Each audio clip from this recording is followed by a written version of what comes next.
welcome into episode 27 of For What It's Worth. It's your host, Calvin Silvers. And in this episode, I'm going to break down all the moves that are happening in this off-season free agency because Monday there was a lot that went down. Some notable names going to some different teams. And of course, I can't talk about every single move that there's been, but I stockpiled what I believe is a good chunk of the more notable moves or just some of the hotter topics out there right now in the sports world. Of course, more things are going to go down. So hopefully I can try to keep as up to date and share what I believe are the right things or the wrong things that these teams are doing here during this period. And let's start with the Jets. They told Aaron Rodgers, "You're not coming back," which I think was the right move. So who do they bring in to replace Aaron Rodgers? Well, they bring in Justin Fields, 2-year, $40 million deal. And yeah, it's going to be a risky fit. And it's going to be a risky fit, especially under Tanner and String. Now, let me go over why I believe that. And let's look at its string with the Lions offense. Now, this was last season's stats for their passing, and they were second in these three categories. They were second in yards, they were second in passer rating, and they were second in yards per attempt. So they had 4,718 yards, 112.6 passer rating, and 8.6 yards per attempt when he was the offensive coordinator at San Diego. He coached kids like Anthony Lawrence, who was a pro style quarterback, not necessarily a scrambler. He hasn't worked with quarterbacks in his career that like to run first, pass second. And when you get Justin Fields, we all know it's all about his legs. That's where his talent really is his ability to extend plays or hopefully extend drives or use his legs to get you in the end zone. So worked with Jared Goff, worked with Lawrence at San Diego, quarterbacks that are pro style or quarterbacks that like to sit in the pocket, quarterbacks that like to use their arm strength, dissect defenses. That's not Justin Fields. That's just not his skill set. So it's going to already be a risky fit with your offensive coordinator. The Jets online, they have struggled. Bring in someone like Fields. That's just a recipe for disaster. Let's look at the Jets online. 48 sacks allowed in 2024. That was tied for 11th most. Ranked 24th in pass block win rate in 2024. This unit gave up, as I mentioned, 48 sacks last season. 48. Now, why is that a problem? Not only the fact that you're letting people hit your quarterback. Well, Fields is the most sacked quarterback since 2020 or 2021, excuse me. That's right. 135 sacks and 44 starts. You really feel bad for the kid. Led the NFL with 38 career fumbles as well, 6 in 2024. 2.5% fumble rate. That was the fourth worst among qualifiers.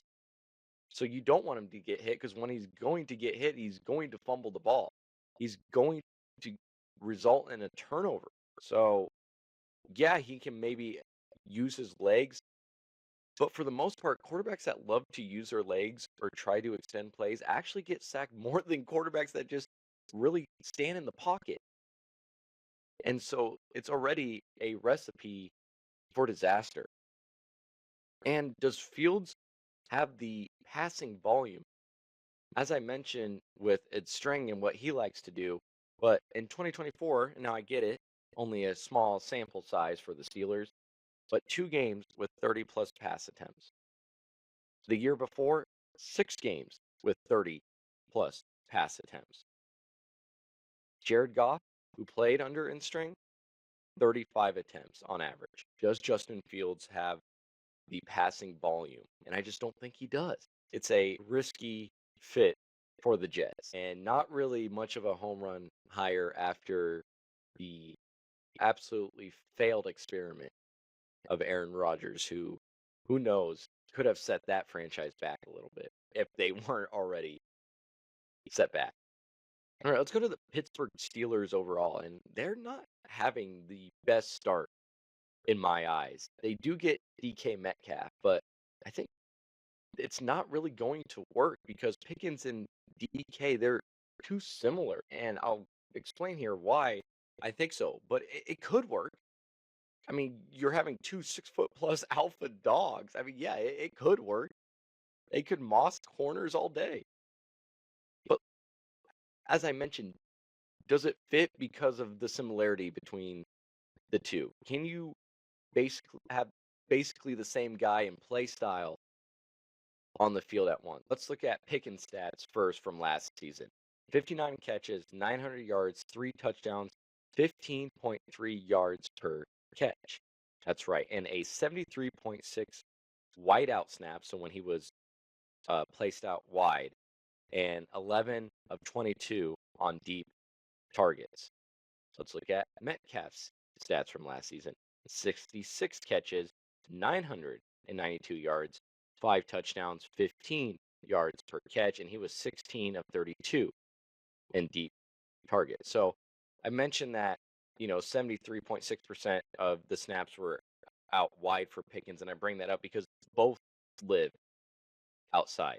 Pickens at that, Metcalf's at 80%, and both feast on go routes and they love contested catches. So it's just a redundant firepower. Two of the same guys. No, there's no slot. Neither of them are a slot guy. And really, as I mentioned, love to go deep. So they're not necessarily excelling in the short or intermediate game. They're more your deep threats down the field.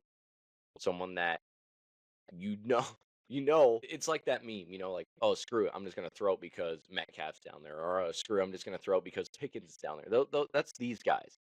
You can throw it up and they're likely to come down with it. So if both are playing outside and you have no slot option, you need that. You need a shifty underneath option. Without it, you're just begging for a clogged field with these two, and most likely stalled drives with these two. And the Steelers' offense isn't that flashy either. 29.8 pass attempts a game. That was 22nd in the league.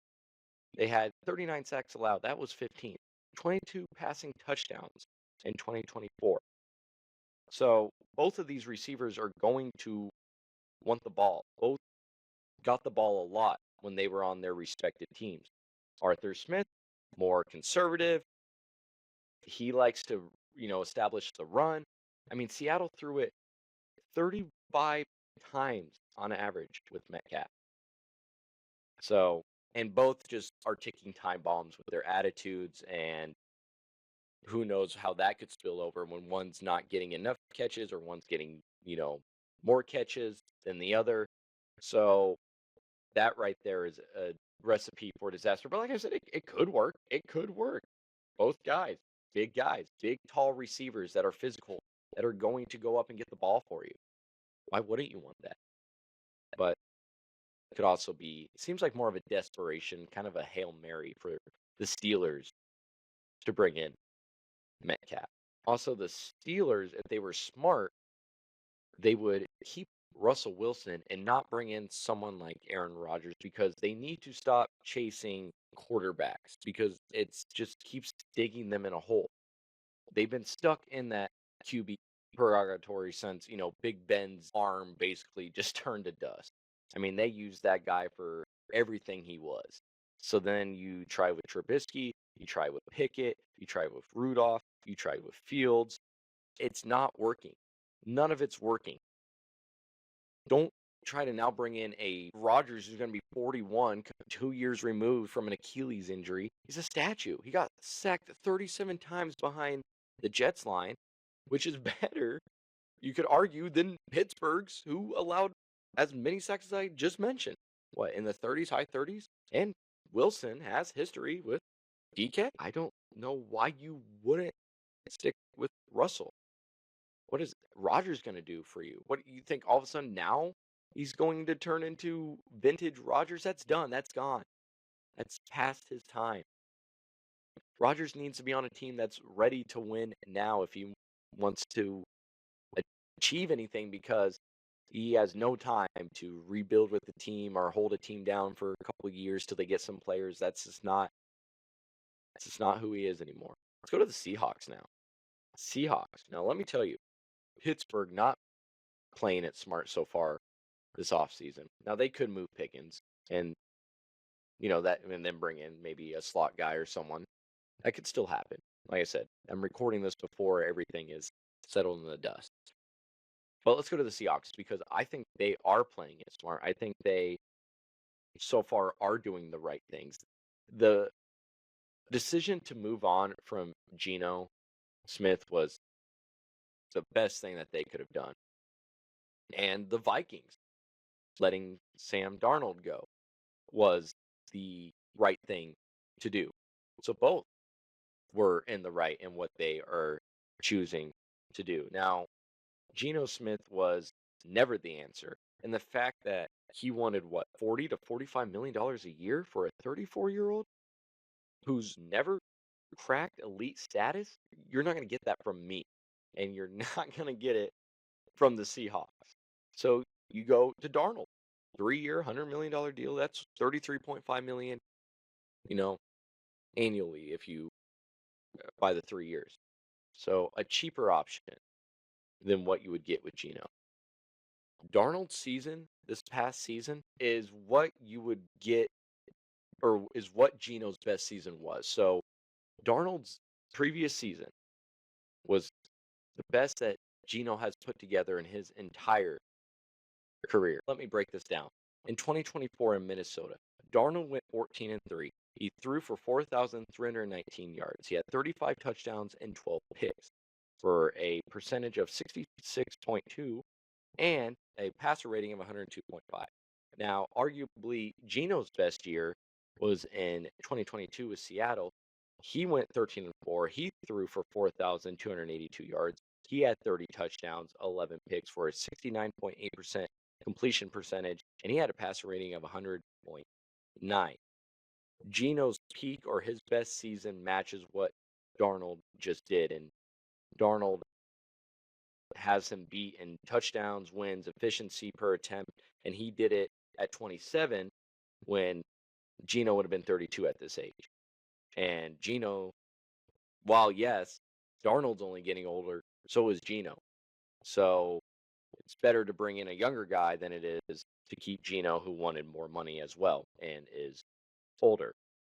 Now, as I mentioned, Minnesota letting Darnold go is also smart. And here's why, because Kevin O'Connell is a QB wizard. When he was with Cousins, he had him throwing for 4,547 yards, 29 touchdowns for a 65.9% completion, 107.4 rating. Darnold, 4,319 yards, 35 touchdowns, 102.5 rating. Even Case Keenum in 2017, 3,547 yards, 22 touchdowns, 67.6% completion, and a rating of 98.3.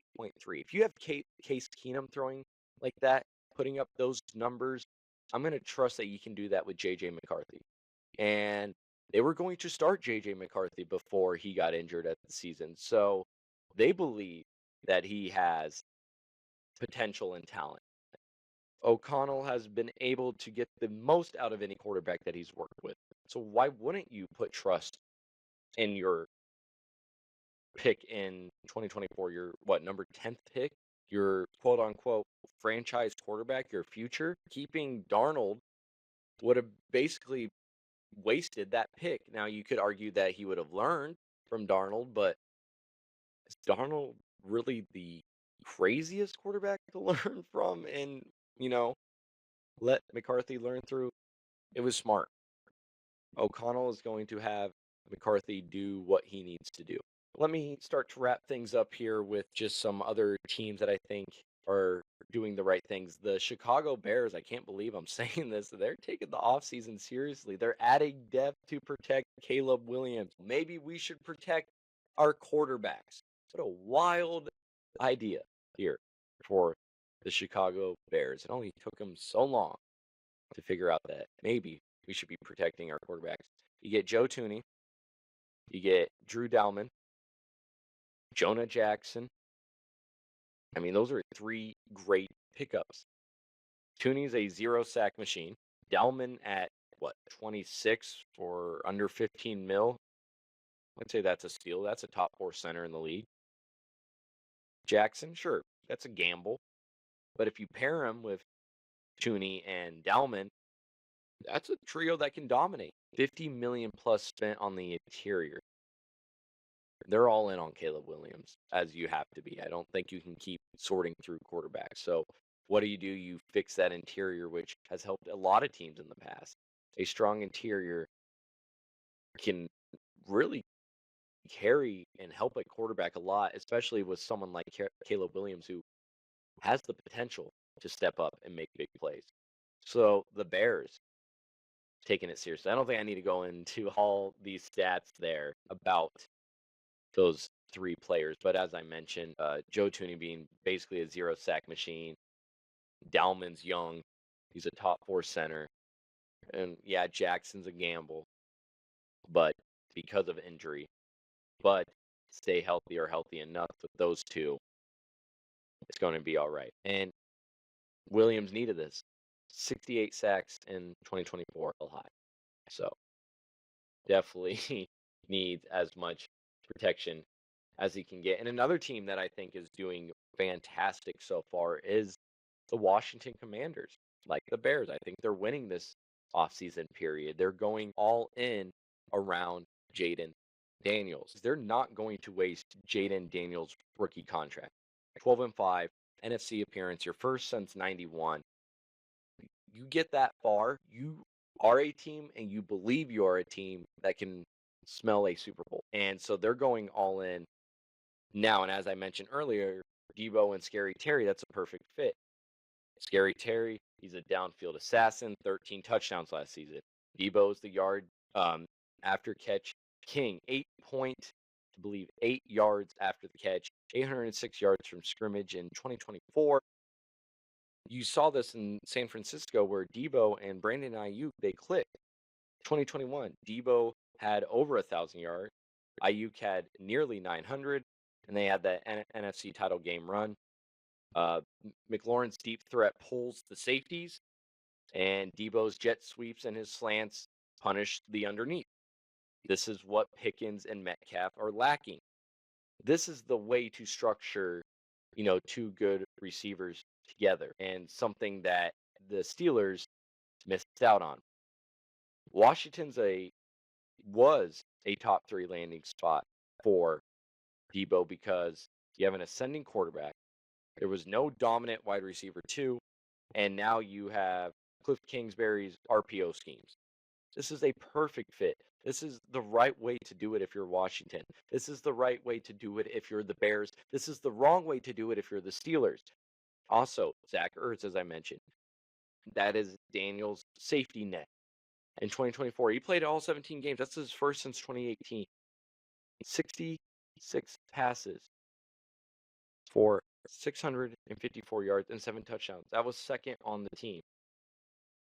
Playoffs, 18 catches, 155 yards, and a touchdown. 58% of his snaps in line, 44% in the slot. Versatile. He's reliable. He's a red zone gold mine for Daniels.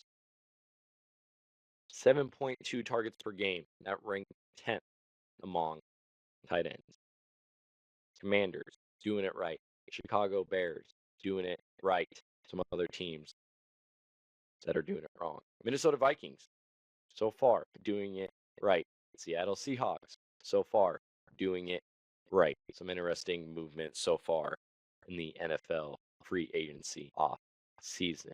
Well, that is episode 27 of For What It's Worth. Like I said, just wanted to go over a handful of topics that I thought were notable and deserved to be talked about. If you don't follow any of our socials, go ahead and do that. You can type in For What It's Worth podcast or FWIW Sports Pod.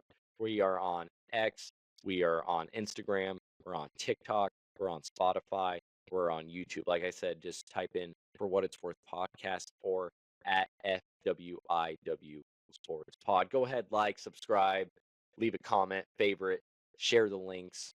I really appreciate it, and it really helps the brand and makes it worthwhile when I see, a lot of people engaging in the comments and the likes. So that is it for episode 27. I am your host, Calvin Silvers, and until next time, have a good one.